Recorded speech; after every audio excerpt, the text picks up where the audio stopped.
1989 में PIA का फोकर तैयारा 54 मुसाफिरों समेत बर्फ की वादियों में कहीं खो गया।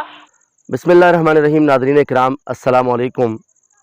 मैं उम्मीद करता हूँ कि आप खैरियत से होंगे। आज 25 अगस्त पाकिस्तान की तारीख़ में एक बहुत अफसरदा दिन है।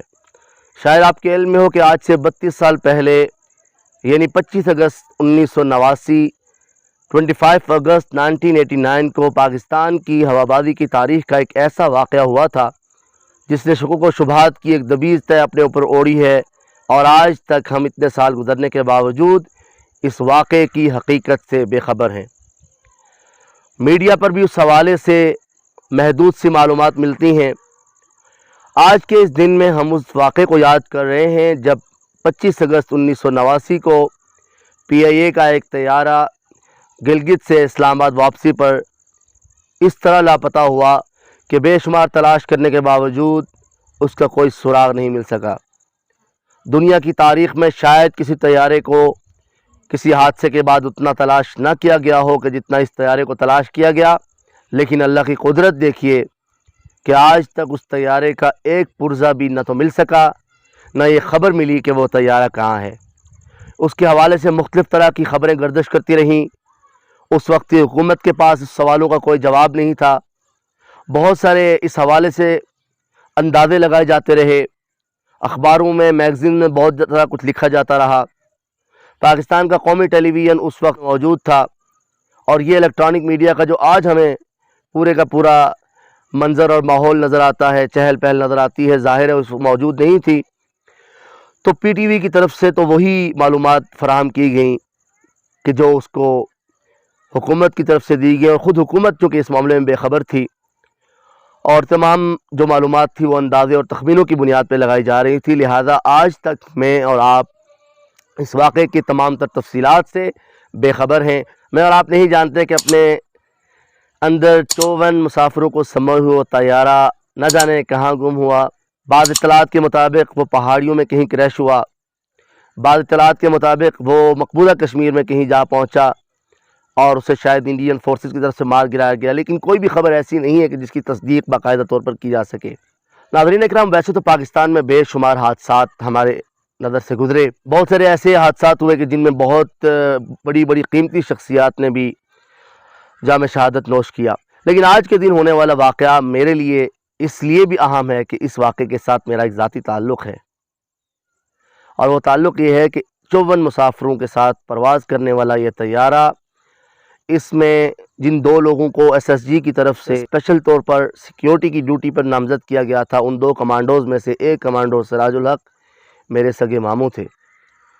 और तारीख़ के इस 32 साला सफ़र में हमने कोई साल, कोई दिन, कोई महीना शायद ऐसा नहीं गुजारा कि जिसमें उनकी याद हमारे साथ ना रही हो। उनकी शहादत के वक्त ज़ाहिर है मैं बहुत कम उम्र था, लेकिन उनके वाक़यात, कहानियाँ और किस्से के जो उनकी महदूद सी 22 साल की उम्र में हमें सुनने को मिले।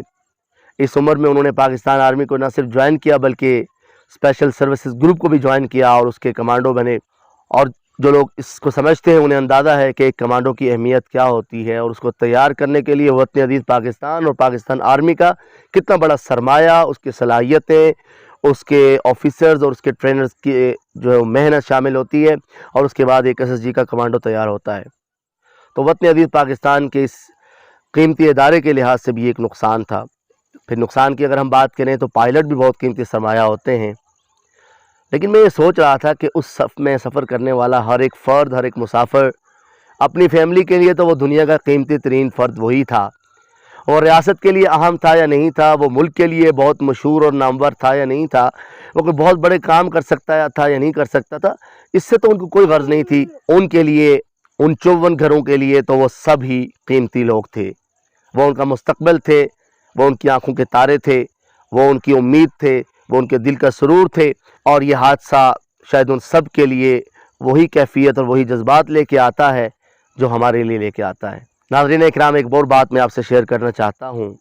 SSG कमांडो सिराजुल हक सत्ती, जिनका ताल्लुक़ मलोट सतिया से था, उनका एक बेटा उनकी शहादत के कुछ माह बाद पैदा हुआ, और मैं आज देखता हूँ सिराजुल हक सत्ती के दोनों बेटे ज़िंदगी की बेशुमार नेमतें होने के बावजूद भी अपने बाप की उस शफ़क़त को याद करते हैं जो उनमें से एक ने चंद साल के लिए एंजॉय की और दूसरे ने اپنے باپ کا چہرہ بھی نہیں دیکھا۔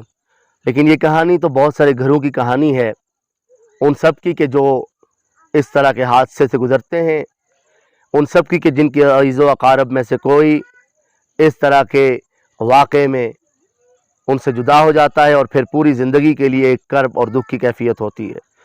ناظرین اکرام، یہ حادثہ باقی فضائی حادثوں سے اس لیے بھی مختلف تھا کہ باقی فضائی حادثوں میں یقیناً شہید ہونے والوں کی نیشیں اگرچہ اصلی حالت میں نہیں ملتی، لیکن کوئی نہ کوئی نشانی ایسی موجود ہوتی ہے کہ جس کے ذریعے انہیں پہچان لیا جائے اور اس کو دیکھ کے اس کو دفن کر کے ان کے گھر والے اپنے آپ کو تسلی دے سکیں۔ لیکن اس حادثے کے بدقسمت مسافر اور عملے کے لوگ آج تک اپنے پیاروں کے لیے اس لیے بھی تکلیف کا باعث ہیں کہ آج تک ان کے پیارے یہ نہیں جان سکے کہ وہ سب لوگ کہاں گم ہوئے، کہاں دفن ہوئے، کس کھائی میں، کہیں کس پہاڑ کے چھے ان کے وہ عزیز و اقارب اپنی زندگی کے آخری سانسیں لے سکے ہوں گے۔ یہ سب کچھ ان کے لیے ایک تکلیف اور دکھ کا باعث ہے۔ لیکن ناظرین اکرام، ظاہر ہے میں اور آپ مسلمان کی حیثیت سے اس بات پہ یقین رکھتے ہیں کہ اللہ رب العزت کی طرف سے طے کردہ تقدیر اٹل ہے۔